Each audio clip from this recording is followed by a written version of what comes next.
Hello friends, हमारे YouTube channel study and motivation में आप सबका स्वागत है। साथियों, आप स्क्रीन पर देख सकते हो नेस के संबंध में यानी नेशनल अचीवमेंट सर्वे के संबंध में दिनांक 10/10/2024 यानी 10 अक्टूबर 2024 को यह महत्वपूर्ण पत्र जारी किया गया और जिला परियोजना समन्वयक समस्त जिले मध्य प्रदेश के नाम से जारी किया गया।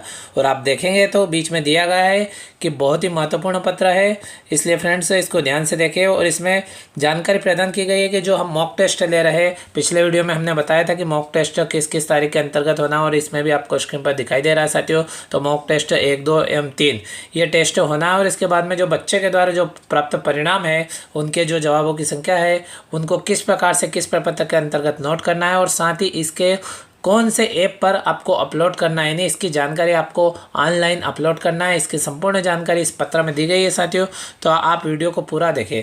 और साथियों, FLN संबंधी तथा ओलंपियाड तथा नेट संबंधी समस्त प्रकार की जानकारी के अपडेट तुरंत प्राप्त करने के लिए आप हमारे YouTube channel study and motivation को तुरंत सब्सक्राइब करें तथा वीडियो दोस्तों के साथ शेयर करें। तो साथियों, आप विषय में देखेंगे तो नेस रेडीनेस मॉड्यूल यानी मॉक टेस्ट आयोजन पश्चात परिणामों की प्रविष्टि हेतु निर्मित प्रणाली।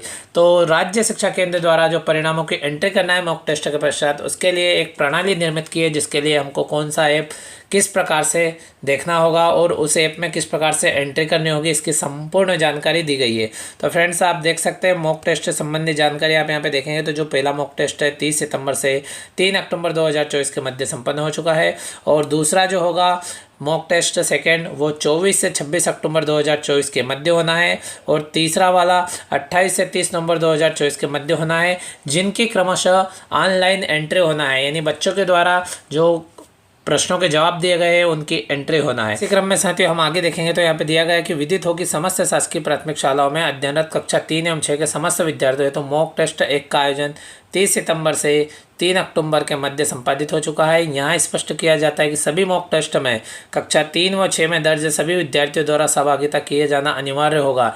यदि कोई विद्यार्थी टेस्ट के पश्चात कक्षा में उपस्थित होता है, ऐसी स्थिति में जब विद्यार्थी शाला में उपस्थित हो उसी दिवस उसका टेस्ट लिया जाए।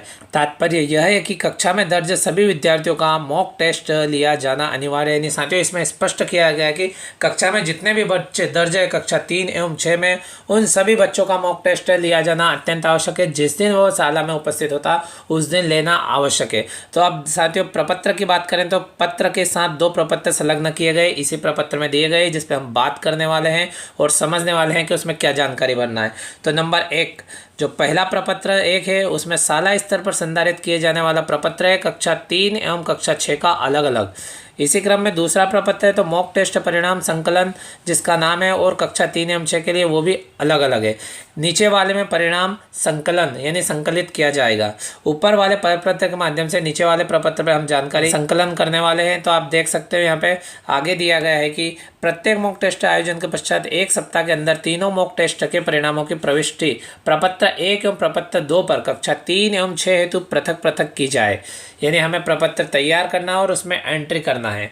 इसी क्रम में आप प्रपत्र 1 के बारे में देखेंगे तो यह दिया गया है कि प्रपत्र 1 में सालावार कक्षावार मॉक टेस्ट में सम्मिलित विद्यार्थियों के द्वारा सही हल किए गए उत्तरों के लिए प्रत्येक प्रश्न क्रमांक के नीचे दिए गए बॉक्स में शिक्षक द्वारा 1 अंकित किया जाए तथा विद्यार्थी द्वारा गलत किए गए उत्तरों के विषय शिक्षक द्वारा 0 अंकित किया जाए। नहीं साथियों, जहाँ पे बच्चे के द्वारा सही जवाब दिया गया वहाँ पे हमको प्रपत्र 1 में 1 लिखना है तथा जिस प्रश्न का गलत जवाब दिया गया वहाँ पे 0 अंकित करना है। इस प्रकार से हम प्रपत्र 1 को भरेंगे। सभी कक्षा शिक्षक का उत्तरदायित्व रहेगा कि वे प्रपत्र 1 में अपने अपने विषय से संबंधित विद्यार्थियों द्वारा दिए गए उत्तरों की विद्यार्थियों के नाम के समक्ष प्रविष्टि करेंगे। यह प्रपत्र शाला स्तर पर विद्यार्थीवार संधारित किया जाए।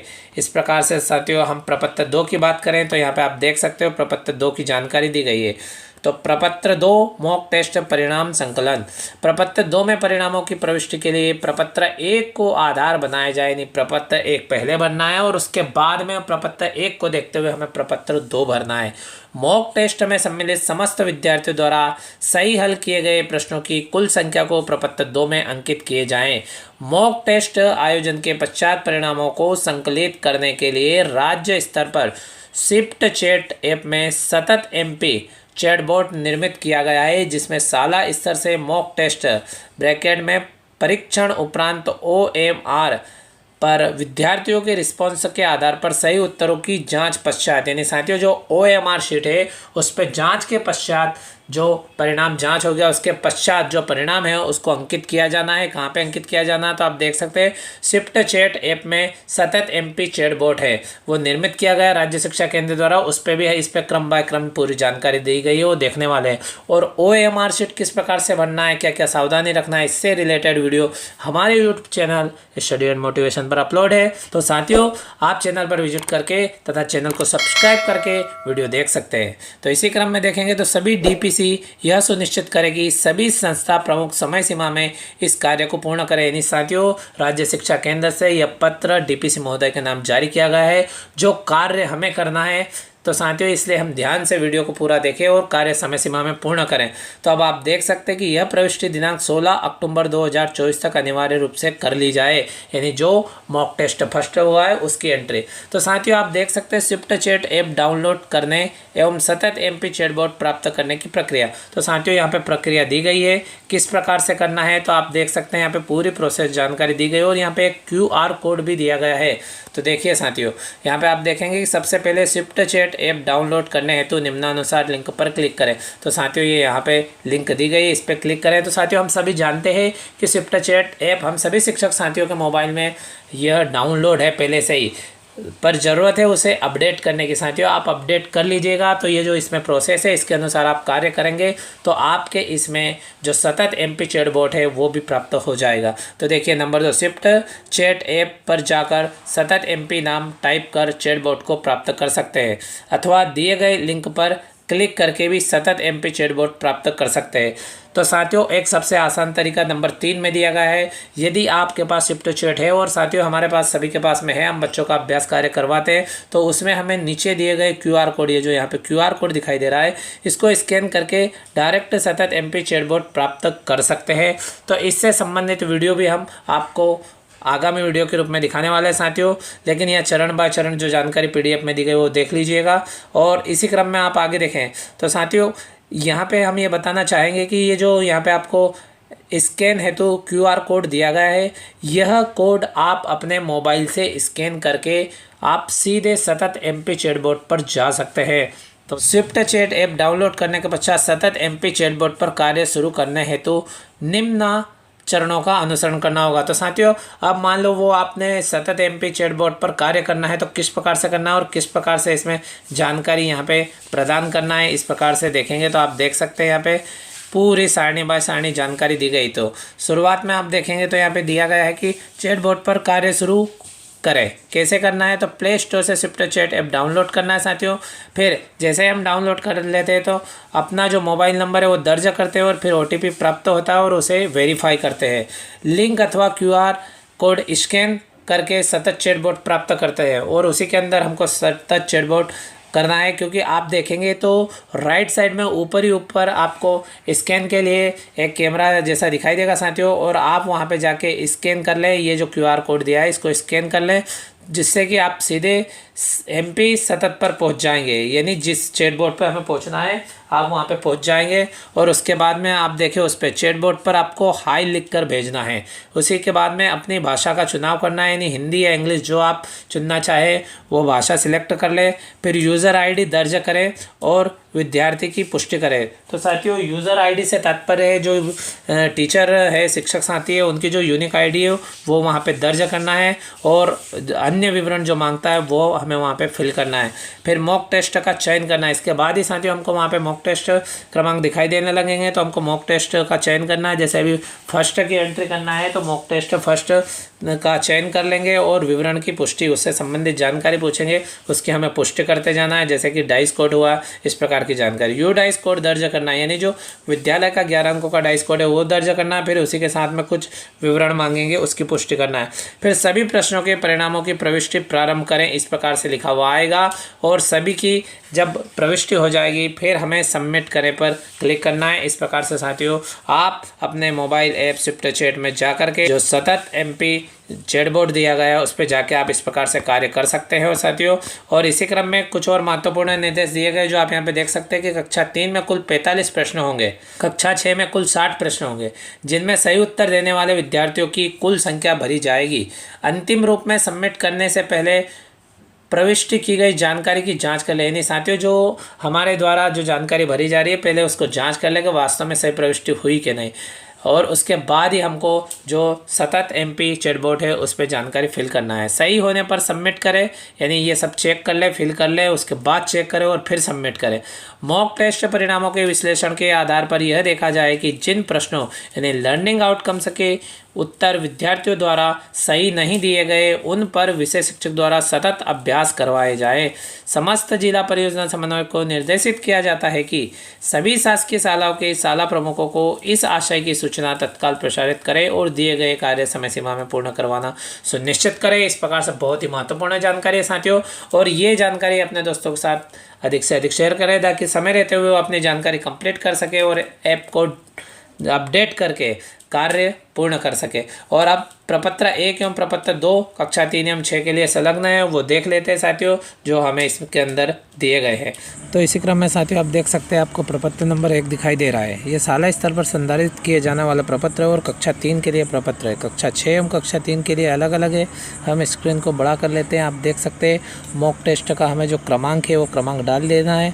फिर आप यहाँ पे देखेंगे तो पहले नंबर पर क्रमांक, दूसरे नंबर पर जिला और तीसरे नंबर पर ब्लॉक, इसी प्रकार से डाइस कोड और विद्यालय का नाम। और फिर आप देख सकते हैं कि मॉक टेस्ट में सम्मिलित विद्यार्थी का नाम। मान लो कोई विद्यार्थी सम्मिलित है, उसका नाम आप यहाँ पे दर्ज कर देंगे। फिर साथियों इसको किस प्रकार से भरना है तो क्वेश्चन नंबर 1 आप देखेंगे। यदि बच्चे के द्वारा सही जवाब दिया गया तो आपको यहाँ पे इस बच्चे के नाम के सम्मुख यानी इसके नाम के आगे 1 लिखना है। और इसी प्रकार से यदि प्रश्न 2 हल कर पाता है तो भी हमें 1 लिखना है। और प्रश्न 3 है जो गलत हल किया तो हमको यहाँ पे 0 का निशान लगाना है। यानी साथियों हमको इस चीज़ का विशेष ध्यान रखना है कि बच्चे के द्वारा जो सही जवाब दिया गया वहाँ पे हमें 1 लिखना है। इस प्रकार से यदि गलत जवाब दिया जाता है तो वहाँ पे 0 लिखना है। इस प्रकार से इस बच्चे की जानकारी हो जाएगी। इस प्रकार से कक्षा 3 के लिए बच्चे के लिए 45 प्रश्न मिलने वाले हैं, तो 45 प्रश्नों में हमें लिखना है।